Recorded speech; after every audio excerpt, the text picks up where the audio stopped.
All right, welcome back. If you've just joined in, you're watching Good Morning Nigeria, and it's live on the network service. Time now to take a look at the highlights of course, the trending stories on Newspaper Review. Don't go away.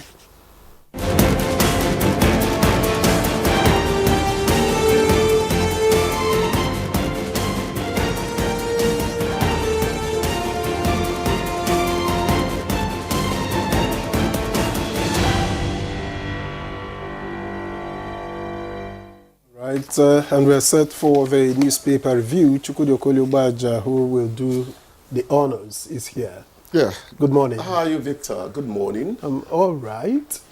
Claire, how are you doing? Good morning. The first thing I noticed was a rage of red.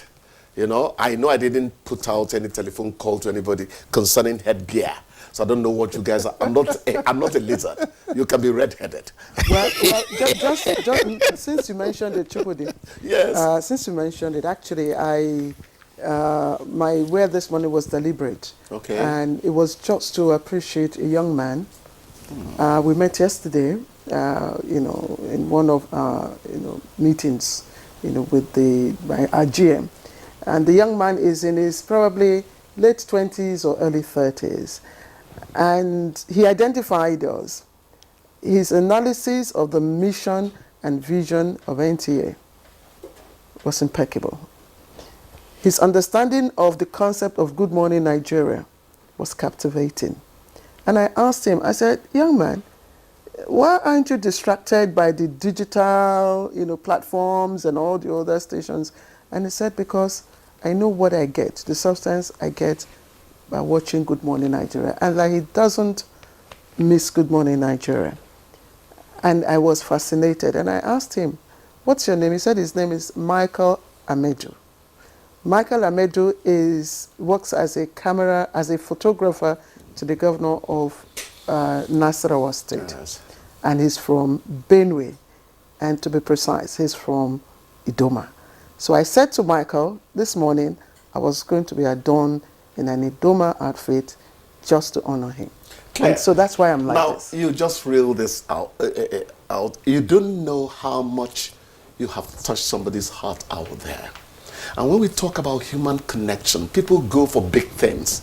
Thanks for making this Boys' Day. Besides that, I want to express happiness that is within the industry. I would have been heartbroken if after analyzing all NTA stands for, he is not affiliated to the kind of work we do. In fact, he said he's PA on strategic communications. Okay. Yes. So that's and he chooses to run with the elders. Yes. I didn't know you could do that. I will now have to work towards fascinating you maybe more often. Let's get to the papers. That's okay. And I'll begin with the Nigerian pilot. The screaming headline here reads, Shameful East-West Road. Reps want contract revoked. And it has 4 riders. Reps ask Umahi to revoke East-West Road contract over poor execution. Say contractors. Rock Result Nigeria Limited has performed abysmally. That contract should be re-awarded to company with expertise, capacity. Express worry that East-West Road has been in a dilapidated state for years.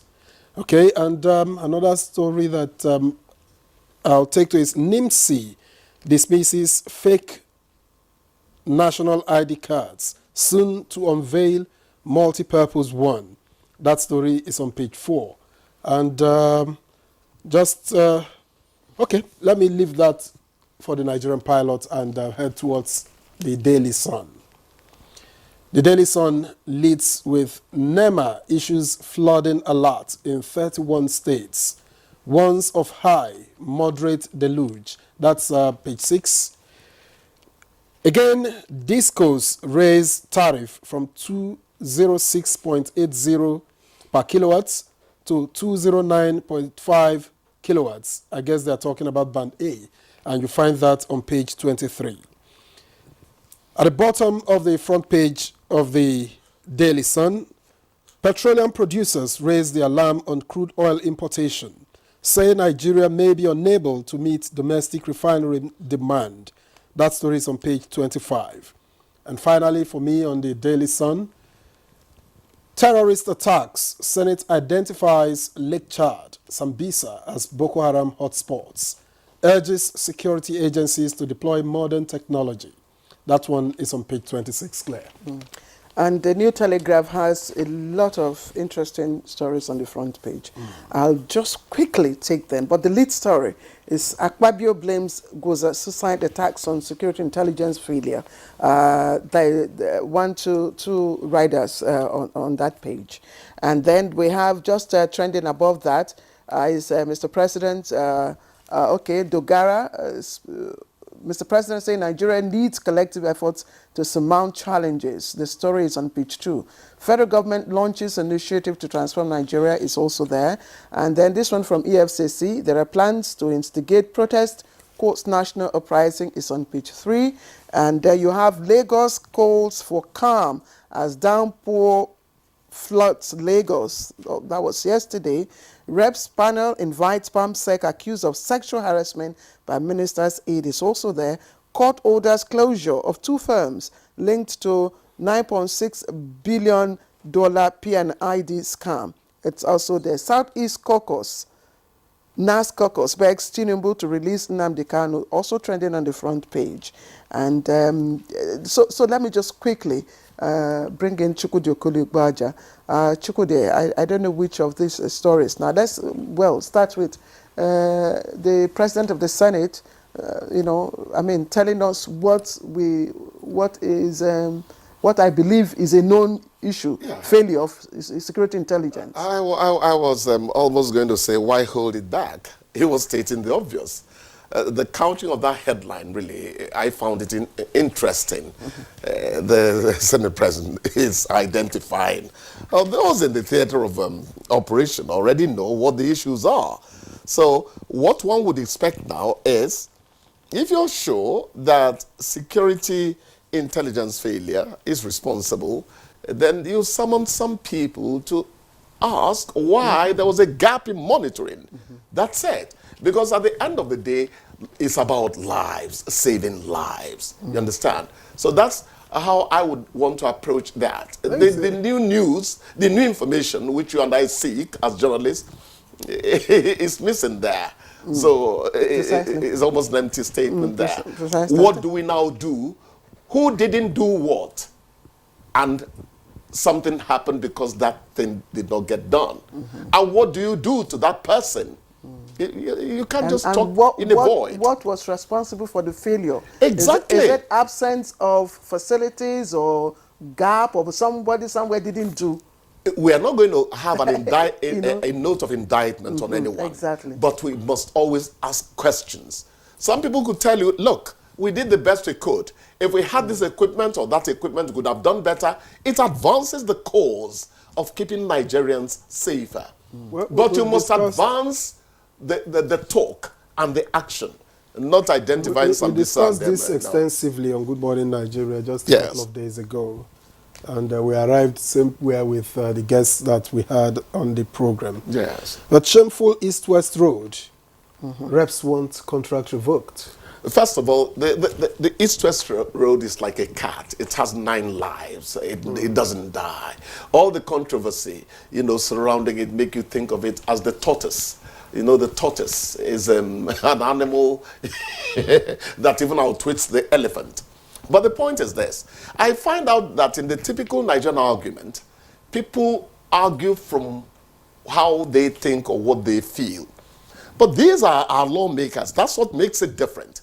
So what is their finding that has made them say, revoke it, give it to another person and all that? And you're talking to a Dave Umahi who just a few days ago revoked contract for, the road running from, Edo Access, what do you call it now, just before Okpila, all that access, fine. So it's not as if the minister is not prone to action concerning this. You're not telling him anything he's not used to. How do you now synergize concerning an East-West road you think is not meeting the expectations of people who eventually be the users of the road. You must concretize the reason you want this done. When that becomes impeccable, nobody can fault it. For crying out loud, the minister I should. guess if you read Okay. into the details, I'm sure you'll find the Exactly. reasons. Yes. Okay, NEC hikes electricity tariff for Band A customers again from 206.80 kilowatts per hour to 209.50 kilowatts per hour for users in Band A category. It has come again. Maybe they are being rewarded for now having 24 hours. Because the minister, Adebayo, said there that actually Band A people are now enjoying 24 hours electricity. It has actually improved in my suburb. You know, villagers like me, we don't live in Abuja like you big guys. So, fine. We are actually on the same axis. Claire, you don't have to say everything. No, I have to. Chukudi was just being Chukudi. No, I have to. Or I have to Chukudi-ish. make that clarification. It's so okay, you don't my dear. group me. Okay, back to the substance. Dress me in borrowed Back robes. to the substance now. I read that 1 trillion naira is budgeted for, you know, handling power issues and all that. Then the minister observed that Nigerians spent 20 trillion naira on fuel and generators. So the self-energy provision is even beating the budgetary provision and all that. You understand? At the end of the day, we want constant, regular power supply. People will pay. People will pay when they receive service. That's what I found out. When I went to Cotonou the other day to help resolve a car issue between somebody who bought and somebody was supposed to take it in, I asked, your electricity you seem to pay more than Nigerians. So it's very steady. We don't mind. It's But very steady. I don't know. So- I know you have one on flood, especially in Lagos. Yesterday, I had calls from people in Lagos about floods and all that. And you have one on leadership that talks on ASU. Can you quickly review? So quickly, let's talk about the flood. I get tired. I'm not very, very, very robust when it comes to talking about this annual ritual of announcing floods. I want to hear this was the cooperation between a United Nations agency and Nigeria in combating gully erosion somewhere, making sure that actions that were taken to make sure that culverts are provided by even people who have residence close to the road properly, Precisely. so that this flooding is reduced. Otherwise, they would always issue their alerts and all that. Fine, it's become a ritual. We want to know what action happened between the last alert and the recent one. That's more meaningful to us as people. Again, you begin to say the media is according a lot of space to this ASU thing and all that. It becomes another ding-dong affair. They say the government has not kept their side of the bargain. So let them keep talking. Yes. Forever? Well, Chukudi, you are making it headlines forever. So why would they not? all right, Chooks Go the on. boy. When did I stop calling you Chooks the boy? Because Chooks- I'm now becoming a man. See you tomorrow. Thank you. All right, please don't go away. The conversation will begin presently.